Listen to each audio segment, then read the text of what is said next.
Hello my YouTube family, Radhe Radhe, जय Shri Krishna, very good morning. So आप लोग कैसी हैं? आई होप आप लोग स्वस्थ होंगे, मस्त होंगे, अपने अपने कामों में व्यस्त होंगे। स्वागत है आपका हमारे चैनल राधा रानी ब्लॉग 16 में, और मैं हूं मोनी। तो यहाँ पे ये जो आप आज का वीडियो देख रहे हो ना, तो ये बृहस्पतिवार की वीडियो है।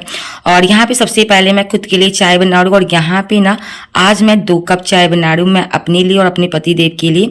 तो यहाँ पे आज मैं दूध वाली चाय बना रही हूँ। ऐसे तो मैं हमेशा खुद के लिए नींबू वाली चाय में पीती थी, लेकिन आज मैं दूध वाली चाय बना रही हूँ। और बस मैं आधा आधा कप दोनों में निकाल लूंगी, और निकालने के बाद आराम से बैठ के पहले मैं चाय पी लूंगी। और जैसे ही मैं चाय बनाई थी ना, तो ये कहीं बाहर निकल गए थे घूमने के लिए।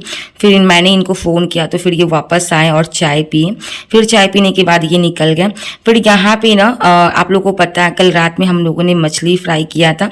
जब मैं हॉस्पिटल से आई थी तो साथ में मछली भी मैं लेकर आई थी। तो बस क्या किया था ना, मछली को फ्राई करके और वैसे ही हम लोगों ने रख दिया था। और जितना मन था उतना हम लोगों ने खा लिया था, और खाने के बाद बाकी सारी मछली को मैंने रख दिया था। तो यहाँ पे वही मछली में अब बस मैं ग्रेवी लगाने वाली हूँ। तो चावल वगैरह मैं पहले से ऑलरेडी बना ली हूँ। चावल बनाने के बाद ही मैं चाय बनाई हूँ। और चावल को मैंने क्या किया है ना, मार पसने के लिए स्टेन में डाल दिया है। और यहाँ पे बस मैं मछली का ग्रेवी लगा लूँगी। तो यहाँ पे सबसे पहले मैंने तेल में डाल दिया है मसाला, और ये सरसों वाली मसाला है। तो सरसों, लहसुन और हरी मिर्च को मैंने पीसा है। और इसमें अलग से मैं हल्दी और जीरा गोलकी का मैं पाउडर डालूंगी। और साथ में मैंने डाला है टमाटर का पेस्ट, और ऊपर से मैंने खूब सारा धनिया डाल दिया है। तो इसको मैं अच्छे तरह से भूनूंगी। इतनी अच्छे से भूनना है आपको ताकि ये तेल छोड़ दे, और एकदम मछली का जो ग्रेवी होता है ना, आप जितना ज़्यादा इसे फ्राई करोगे ना, ये उतना ही ज़्यादा टेस्टी बनता है। तो आप कोशिश करो कि इसको जितना ज़्यादा हो सके फ्राई करो। फिर यहाँ पे मैंने हल्दी और जीरा गोलकी का मैंने पाउडर डाल दिया है, क्योंकि ये सारे मसालों को मैंने पीसा नहीं था, इसलिए मैंने अलग से पाउडर मैंने डाला है। और यहाँ पे मैं नमक को भी डाल दूंगी। तो यहाँ पे लगभग मैं 1.5 चम्मच मैंने नमक डाला है। और जब मैं मछली फ्राई की थी तो उसमें भी मैंने नमक को ऐड किया था। अब मुझे कुछ नहीं करना, बस इसे अच्छे से फ्राई करना और मसाला को, और फ्राई करने के बाद फिर मैं इसमें पानी डाल दूंगी। तो आप देख सकते हैं मेरा मसाला बहुत अच्छे से फ्राई हो रहा है, और बहुत ही अच्छा कलर आया है। और यहाँ पर देख सकते हैं एकदम मसाला तेल भी छोड़ रहा है। तो जो भी मछली फ्राई करने के बाद तेल बचा हुआ था ना, तो उसी तेल में मैंने ये मछली को मसाला को मैंने फ्राई किया है।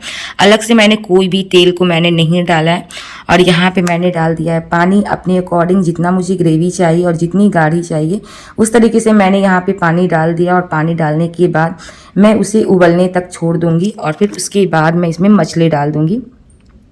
तो यहाँ पर देख सकते हैं हमारा जो ग्रेवी है वो अच्छे से उबल रही है, बहुत अच्छे से उबाल मार दिया। तो यहाँ पे जितने भी फ्राई किया हुआ मछली है ना, सारी मछली मैं एक एक करके मैं इसमें डाल दूंगी। और फिर उसके बाद 5 मिनट तक मैं इसको और उबलने दूंगी, और फिर उसके बाद मैं बंद कर दूंगी। तो यहाँ पर आप देख सकते हो सारी मछली को मैं लगभग डाल दी हूँ। और एक बात मुझे आप लोगों को और बताना था, जिस दिन मैं बुधवार को डॉक्टर के यहाँ गई थी ना, तो आप लोगों को पता है मैं अपनी बेटी को छोड़ कर गई थी। उसको लेकर हम लोगों ने नहीं गया था और अल्ट्रासाउंड करवाने के लिए। तो जिस दिन मैं बाबू को छोड़ के घर पे गई थी ना, तो उसी दिन ना मेरे को ना फ़ोन आया था, जो आशा होती हैं गांव की, उनका फ़ोन आया था कि आपके बाबू का सुई दिलाने का टाइम हो गया है, जो 1.5 साल का सुई पड़ता है। आप लोगों को पता होगा राधा रानी पूरे 1.5 साल की हो गई है, और 1.5 साल का सुई जो था ना, तो वो उसको बुधवार को पड़ चुका है। तो अच्छा हुआ मैंने उसको छोड़ कर गई थी, और वो अपनी दादी के साथ जाकर सुई दिलवा ली थी। तो जब मैं हॉस्पिटल से आई थी ना, डॉक्टर के यहाँ से आई थी ना, तो फिर उसको फीवर भी लग गया था, और बहुत ज़्यादा तबीयत भी खराब हो गई थी सुई की वजह से। तो 2 सुई उसके हाथों में और 1 सुई उसके पैरों में पड़ा था। और पैर में जो सुई पड़ा था ना, वो काफ़ी ज़्यादा हार्ड सुई था, जिसकी वजह से गिल्टी हो गई थी। और मैम ने बोला था कि इसको थोड़ा सा बर्फ से उसको सेकना है, ताकि वो सॉफ्ट और मुलायम हो जाए, जो गिल्टी है वो ख़त्म हो जाए। फिर सारे खाना वाना बनाने के बाद फिर मैं यहाँ पे ना कपड़े डालने के लिए आ गई थी।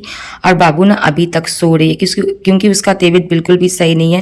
रात में फीवर आ गया था, तो मैंने उसको दवा दे दिया था। और पैर वो बिल्कुल भी छूने नहीं दे रही है, हाथ भी बिल्कुल छूने नहीं दे रही। उसको बहुत ज़्यादा पेन हो रहा है, दर्द हो रहा है, तो वो अभी बहुत ज़्यादा प्रॉब्लम है, इसलिए मैं उसको छोड़ दी हूँ कि वो जितना ज़्यादा आराम करेगी उतना ही ज़्यादा अच्छा है। फिर ये सारे जो आप कपड़े देख रहे हो ना, मैंने शाम में ही धोकर और मैंने बास्केट में करके रख दिया था। तो यहाँ पे बहुत सारे कपड़े जमा हो गए थे, और शाम में ना मैंने ना बहुत सारे कपड़े धोए थे।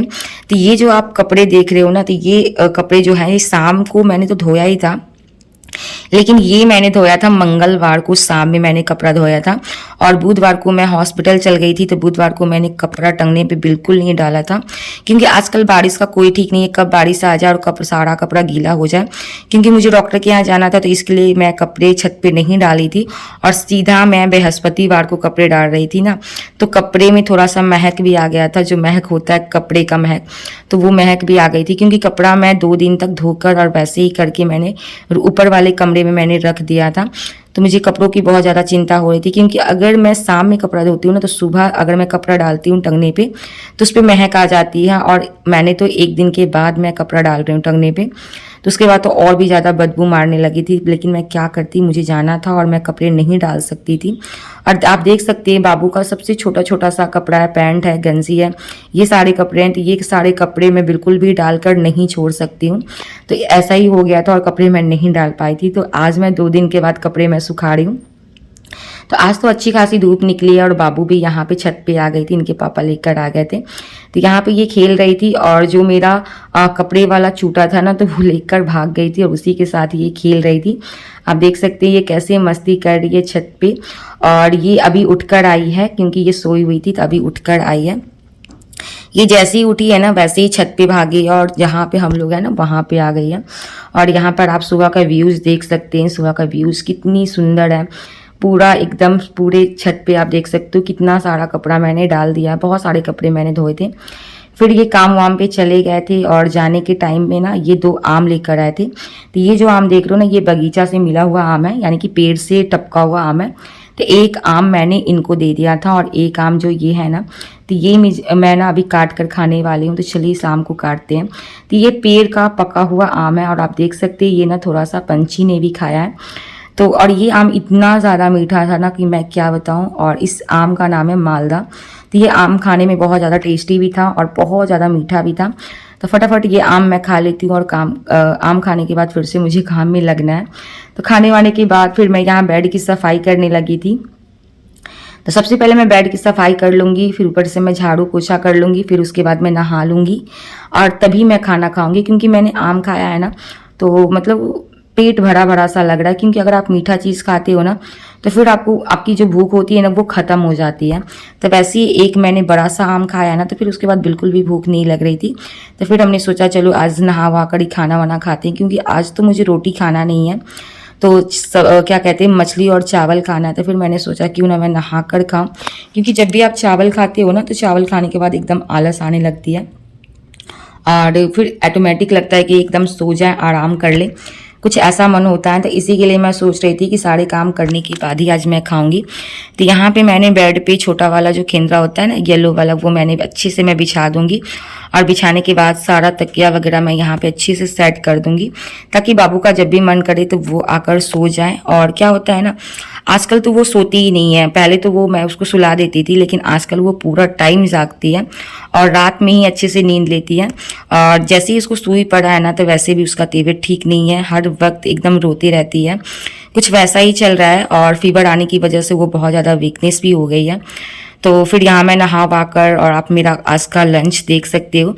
डायरेक्ट आज मैं लंच कर रही हूँ, चावल मछली, और उसके साथ मैंने प्याज का थोड़ा सा मैंने सलाद काट लिया है। और खाना वाना खाने के बाद फिर क्या हुआ था ना, मेरे पति देव वापस आ गए थे घर काम से, और वो काम से आने के बाद ना तुरंत जाकर सो गए थे। पता नहीं वहाँ क्या हुआ था, ऐसा बोल रहे थे कि वहाँ पे जो सर हैं उनके साथ इनका कुछ बहस हो गया है, और इस वजह से ना ये वापस आ गए। उनका मूड काफ़ी ज़्यादा गुस्सा था, इस वजह से ये वापस आ गए। तो पता नहीं ये कल से काम पे जाएंगे या नहीं जाएंगे, ये तो मैं कुछ कह नहीं सकती हूँ। आगे क्या होगा ये तो आगे ही पता चलेगा। और ये ना जहाँ काम कर रहे हैं ना, वहाँ से बहुत ज़्यादा परेशान हो गए हैं इस बात को भी लेकर। आए दिन कुछ न कुछ वहाँ पे होते ही रहता है। तो देखते हैं ये फिर से काम पे जाते हैं या नहीं। और यहाँ पे बाबू ना मेरे साथ मस्ती कर रही है, और ये ना आज बहुत ज़्यादा खुश है, इसका तबीयत भी बहुत अच्छा है।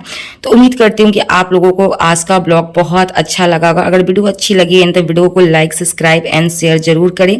तो चलिए आप भी स्वस्थ रहिए, मस्त रहिए, और मैं भी बहुत अच्छी हूँ। मिलती हूँ आपसे कल की ब्लॉग में।